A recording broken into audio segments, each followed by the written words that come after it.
कर्जमाफी यादीत नाव आलंय, पण आता आधार प्रमाणीकरण होतच नाही. म्हणजेच कर्जमाफीची ई-केवायसी होत नाही आणि जोपर्यंत ई-केवायसी होत नाही तोपर्यंत तुम्हाला कर्जमाफी मिळणार नाही. आणि याला कारण म्हणजे कोणाचे बोटाचे ठसे उमटत नाहीत, तर कोणाच्या डोळ्यांचे स्कॅन होत नाही, तर कोणाच्या घरचेच व्यक्ती मयत आहेत.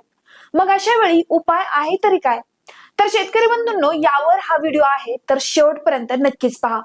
तर शेतकरी बंधूंनो, तुमचेही आधार प्रमाणीकरण होत नसेल तर एक आधार प्रमाणीकरण होत नसल्याचा फॉर्म भेटतो. त्यावर तुम्हाला तुमची संपूर्ण माहिती भरून तो तालुक्याच्या सहाय्यक निबंधकाकडे द्यायचा आहे. हा फॉर्म भरण्यासाठी देखील अतिशय सोपा आहे. तुम्हाला यासाठी कुठे जाण्याची गरज पडणार नाही. यामध्ये अगदी सोपं आहे. सुरुवातीला त्या फॉर्म मध्ये आपला तालुका आणि जिल्ह्याचं नाव टाकायचं आहे. त्याखाली तुम्हाला तुमची माहिती विचारली असेल, जसं की नाव, मोबाईल नंबर, तुमचा पत्ता, आधार क्रमांक, त्यानंतर विशिष्ट क्रमांक म्हणजे कर्जमाफीच्या तुमचे नाव असलेलं यादीत त्या पुढचा क्रमांक टाकायचा आहे. त्यानंतर तुमचा फार्मर आयडी टाकायचा आहे. जर नसेल तर सोडून द्या. पुढे बँकेचे डिटेल्स तुम्हाला त्या ठिकाणी भरावे लागतात. त्यानंतर तुम्हाला लोन अकाउंट नंबर द्यावा लागतो. तुमच्याकडे जर लोन अकाउंट नंबर नसेल तर ज्या बँकेतून कर्ज घेतलं होतं तिथे जाऊन तो नंबर मागू शकता आणि कर्जाची रक्कम त्या ठिकाणी तुम्हाला टाकायची आहे.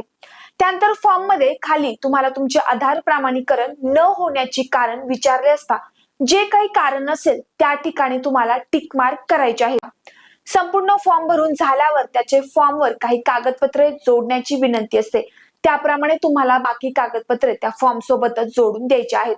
आणि शेवटी आपला विश्वासूमध्ये तुमचे नाव टाकून फॉर्म पूर्ण करायचा आहे. हा फॉर्म तुम्हाला महा ई सेवा केंद्र यांच्याकडे देखील भेटेल. फॉर्म भरून एक प्रत जमा करायची आणि एक प्रत तुमच्याकडे ठेवायची.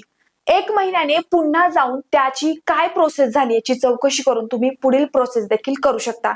तर शेतकरी बंधूंनो, अशाच नवनवीन आणि महत्त्वाच्या अपडेटसाठी आपल्या चॅनलला नक्की सबस्क्राईब करा.